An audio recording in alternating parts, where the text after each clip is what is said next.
Welcome to Reasons Why Sonnet 43 is both the best and the worst piece of literature in this section. This is kind of a weird way to present this, so I'm just going to tell you to click whenever I click, and hopefully it'll work out. So, change from the title slide right now. To start us off, we have Why It's the Best. Click. Number 1, still relevant, aka iconic. This poem is pretty easy to apply to nowadays life. Click. Number 2, easy to understand. It's written so simply, literally a first grader could understand what is going on here. Click. Number 3, it's pretty cute. Everyone loves a good love letter. Click. Number 4, gives off a love conquers all kind of vibe, which we all can appreciate. Click. Number 5, the author was probably super happy when she wrote it, so good for her. She was probably young and in love and, all that gooey mushy stuff, so we can be happy and appreciate that.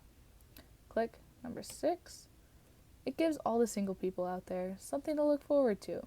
Everybody loves a good love story, so we can all remain hopeful that we'll end up like Elizabeth Browning in this one. Now we're going to move on to, click, why it is the worst. Click. Coming in at number 6, it sets unrealistic expectations for love. I'm sorry, but no one is going to be chasing their love even after death. Like, I get that, you're leaving it in God's hands and all, but I'm sorry, I just think that is way too much for just, normal people love. Number 5, it's not even written that well. As I mentioned earlier, it's written very simply that a first grader could understand it. Not only could they understand it, I bet a first grader could write it. Literally, there is absolutely no reason why this poem is that famous for its writing, because Selena Gomez has probably written along the same lines in one of her songs. Number 4, she says, "Let me count the ways," and then doesn't even count them. Like, maybe I'm the only one that's bothered by this, but let's be real. If she says count, use a numbering system. Number 3, it seems kind of desperate. Not gonna lie, if someone wrote me this poem, I would run for the hills. I would be a little creeped out. It's kind of crazy, kind of desperate, kind of not okay. Number 2, it's named Sonnet 43. Can you think of a more lazy way to name a poem? It's just a number. Like, there's a clear theme here about love and how love conquers all. Like, why don't you name it something like that? Even I could name it. Goodness. But that is not even the main thing that irks me. Coming in at number 1, this poem reminds me of Meredith Grey's Pick Me speech from Grey's Anatomy. Some of you might be wondering, well, what's that? I've never heard of Meredith Grey's speech.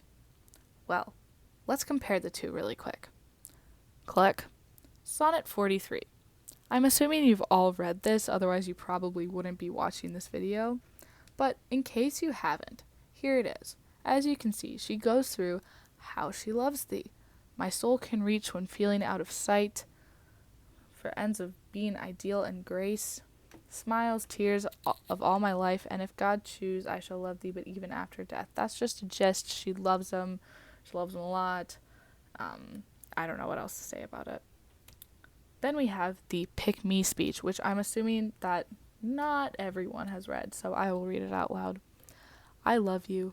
In a really, really big, pretend to like your taste in music, let you eat the last piece of cheesecake, hold a radio over my head outside your window, unfortunate way that makes me hate you, love you. So pick me, choose me, love me. Click again. Here are the two side by side. As you can see, they basically give the same gist. They're both desperate, they're both crazy, they're both just kind of weird. And they're also very simple. The theme here is just love the person like they love you, because obviously they love you. But I'm not gonna lie, I'm not a huge fan of either of these. They're the same poem, and that's the problem I have. I never liked Grey's Anatomy, so that's probably why I don't like Sonnet 43. In conclusion, click again. Sonnet 43 is a beautiful poem about love. We can all agree to that. It's beautiful. It's about love. It's great. It's just, eh. Click again. It is also the Victorian age equivalent of Meredith Grey's speech. They are the same poem, and you cannot tell me different. They have the same everything. And most of all, click, they both suck. They really do. Anyways, thank you for watching my opinion. You can leave a comment about what you think, but I'm not going to change my opinion. This is what it is. And they're the same. And Sonnet 43 both sucks, but it is also the best piece of literature in their section, which is saying something because our section kind of sucked, and this poem also sucks. Thanks for watching. Bye.